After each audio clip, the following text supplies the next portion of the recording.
நான் பயப்பட மாட்டேன். படு. என்ன சொல்ல போற? என்ன சொல்ல போற? 3:40 தான் போகணும். படு படு. சொல்லு, உங்க அப்பாட்ட சொல்லு. நீ சொல்லு, நானும் சொல்றேன். கொஞ்சம் கூட அடங்கலன்னு சொல்றேன். சரி, இருந்துட்டு போ.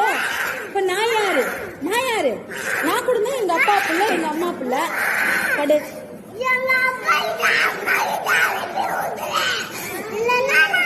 அனுப்ப முடியாது. இங்கதான் போகணும். உச்சா இங்க போகணும். இங்கதான் போகணும்.